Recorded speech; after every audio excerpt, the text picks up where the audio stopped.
মুখ্যমন্ত্ৰী আত্মনিৰ্ভৰ অসমত আপোনালোকে আবেদন কৰিবলৈ প্ৰথমতে আপোনালোকৰ প্ৰজেক্ট ৰিপৰ্টখন বনাব লাগিব। সো এই প্ৰজেক্ট ৰিপৰ্টখন আপোনালোকে কেনেদৰে বনাব আজি এইটো ভিডিঅ'ত মই আপোনালোকক সবিশেষ জনাই দিম। সো ভিডিঅ'টো শেষলৈকে চাই থাকিব আৰু এনেকুৱা নতুন ইনফৰমেশ্যনবোৰ বিষয়ে আপোনালোকে আগতীয়াকৈ লাভ কৰিবলৈ আমাৰ চেনেলটো সাবস্ক্ৰাইব কৰি ৰাখিবলৈ নেপাহৰিব। সো প্ৰথমতে আপোনালোকে প্ৰজেক্ট ৰিপৰ্টখন বনাবলৈ মুখ্যমন্ত্ৰী আত্মনিৰ্ভৰ অসমৰ এই অফিচিয়েল ৱেবছাইটটোলৈ আহিব লাগিব। এই অফিচিয়েল ৱেবছাইটটোৰ লিংক মই ভিডিঅ'ৰ ডেছক্ৰিপশ্যন বক্সত দি ৰাখিছোঁ। আপোনালোকে তাৰ পৰা গৈ পেলাই এই ৱেবছাইটটো ভিজিট কৰিব পাৰিব আৰু এই ৱেবছাইটটো ভিজিট কৰাৰ পিছত ইয়াত আপোনালোকে প্ৰজেক্ট টেমপ্লেট। সো এই প্ৰজেক্ট টেমপ্লেটত আপোনালোকে ক্লিক কৰিব। প্ৰজেক্ট টেমপ্লেটত ক্লিক কৰাৰ পিছত আপোনালোকৰ সন্মুখত ঠিক এনেকুৱা ধৰণৰ এটা ইণ্টাৰফেচ আহিব। সো ইয়াত আপোনালোকে যিটো সেক্টৰৰ বাবে আবেদন কৰিব বিচাৰিছে, মানে যিটো সেক্টৰত আপোনালোকে কাম কৰিব বিচাৰে বা বৰ্তমান কাম কৰি আছে, সেই সেক্টৰটো আপোনালোকে ইয়াৰ পৰা সিলেক্ট কৰিব। মই এক্সাম্পল হিচাপে আপোনালোকক প্ৰথম যিটো অপশ্যন এই অপশ্যনটোত ক্লিক কৰিছোঁ। ইয়াত ক্লিক কৰাৰ পিছত ইয়াত কেইটামান সাব কেটাগৰী আহিব, মানে সাব সেক্টৰ আহিব। সো এই সাব সেক্টৰ কেইটাৰ পৰা আপোনালোকে এটা সিলেক্ট কৰিব লাগিব যিটোত বৰ্তমান আপুনি কাম কৰি আছে বা ভৱিষ্যতলৈ আপোনালোকে কাম কৰিব বিচাৰে। সো মই ব্ৰইলাৰ ফাৰ্মিঙত ক্লিক কৰিছোঁ। ক্লিক কৰাৰ পিছত ইয়াত আপোনালোকে দেখা পাব এই যিটো সাৰ্চ বুটম হয়, এই সাৰ্চ বুটমটোত আপোনালোকে ক্লিক কৰিব। সাৰ্চ বুটমটোত ক্লিক কৰাৰ লগে লগে ইয়াত আপোনালোকে দেখা পাইছে নেম অফ সেক্টৰ।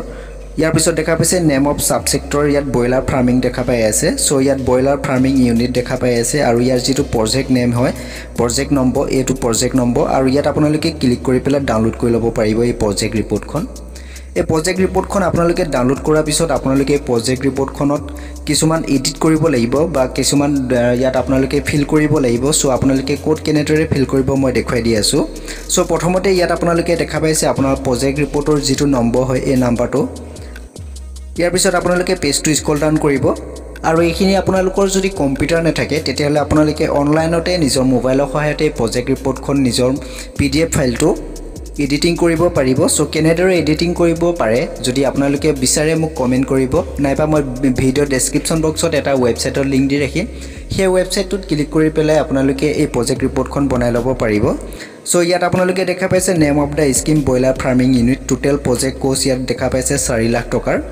ইয়াৰ পিছত দেখা পাইছে প্ৰজেক্ট এট গ্লেন্স। সো ইয়াত আপোনালোকে দেখা পাইছে নেম অফ এণ্টাৰপ্ৰেনাৰ। সো ইয়াত আপোনালোকৰ যিটো এণ্টাৰপ্ৰেনাৰ নাম হয় ইয়াত দি দিব আপোনালোকে। ইয়াৰ পিছত ইয়াতো ইণ্ডিভিজুৱেলে থাকিব। ইয়াৰ পিছত আপোনালোকৰ ফাদাৰ নেমটো ইয়াত আপোনালোকে ভৰাই দিব। দিয়াৰ পিছত আপোনাৰ কমপ্লিট এড্ৰেছটো দিব, district, LOC, block, village, post office, pincode, email ID, এই সকলোবোৰ ডিটেইলছ আপোনালোকে ভৰাব। ইয়াৰ পিছত আপোনালোকে 6 নম্বৰ অপশ্যনটোত দেখা পাই আছে নিয়াৰেষ্ট ভেটেৰিনেৰী চেণ্টাৰ। সো ইয়াত যিটো আপোনাৰ ওচৰৰ চেণ্টাৰ হয় ব্ৰইলাৰ ফাৰ্মিঙৰ, সেই ব্ৰইলাৰ ফাৰ্মিঙৰ চেণ্টাৰটোৰ নাম ইয়াত আপোনালোকে দি দিব। আৰু যদি আপোনালোকে নাজানে তেতিয়াহ'লে আপোনালোকে গুগলত চাৰ্চ কৰিলেও আপোনালোকে পাই যাব সেই চেণ্টাৰসমূহৰ নাম।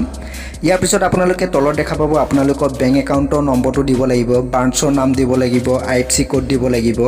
এই গোটেই ডিটেইলছখিনি ফিল কৰিব। ফিল কৰাৰ পিছত পেজটো স্ক্ৰল ডাউন কৰিব। পেজটো স্ক্ৰল ডাউন কৰাৰ পিছত ইয়াত যিখিনি এমাউণ্ট আছে এমাউণ্টখিনি ছেম টু ছেম ৰাখিব। ইয়াত আপোনালোকে একো কৰিব নালাগে। ইয়াৰ পিছত আপোনালোকে পেজটো স্ক্ৰল ডাউন কৰিব। পেজটো স্ক্ৰল ডাউন কৰাৰ পিছত আপোনালোকে দেখা পাইছে 4 নম্বৰ অপশ্যনত name of the district. So ইয়াত আপোনালোকৰ যিটো ডিষ্ট্ৰিক্টত আপোনালোকে কাম কৰিব বিচাৰে সেই ডিষ্ট্ৰিক্টখনৰ নামটো দি দিব। ইয়াৰ পিছত 2 নম্বৰ অপশ্যনত দেখা পাই আছে population of the district. So গুগলত আপোনালোকে চাৰ্চ কৰিলে পাই যাব। ইয়াত যিসমূহ ডিটেইলছ দিয়া আছে ডিটেইলছসমূহ আপোনালোকে গুগলৰ পৰা লৈ ল'ব পাৰিব। ইয়াৰ পিছত পেজটো স্ক্ৰল ডাউন কৰিব। ইয়াত যিসমূহ ডিটেইলছ দিয়া আছে ডিটেইলছখিনি আপোনালোকে ছেম টু ছেম ৰাখিব। ইয়াত আপোনালোকে এডিট কৰাৰ কোনো প্ৰয়োজন নাই। সো পেজটো স্ক্ৰল ডাউন কৰিব। পেজটো স্ক্ৰল ডাউন কৰাৰ পিছত ইয়াত আপোনালোকৰ এটা ছিগনেচাৰ দিব লাগিব। একেবাৰে শেষৰ পেজলৈ আহি যাব আপোনালোকে। শেষৰ পেজত আপোনালোকে দেখা পাব signature of the applicant. So ইয়াতে আপোনালোকে নিজৰ ছিগনেচাৰটো দিব আৰু ছিগনেচাৰটো দি পেলাই আপোনালোকে যিটো ফাইল হয় প্ৰজেক্ট ৰিপৰ্টৰ, এই প্ৰজেক্ট ৰিপৰ্টৰ ফাইলটো আপোনালোকে যেতিয়া লগইন কৰি পেলাই আপোনালোকে ফৰ্মখন ফিল কৰিব। সো এই ফৰ্মখন ফিল কৰোঁতে আপোনালোকে প্ৰজেক্ট ৰিপৰ্টখন আপলোড কৰিবলৈ পাৰিব। সো আজি ভিডিঅ'টো ইমানেই আছিলে। যদি ভিডিঅ'টো ভাল লাগে লাইক শ্বেয়াৰ কৰিবলৈ নাপাহৰিব।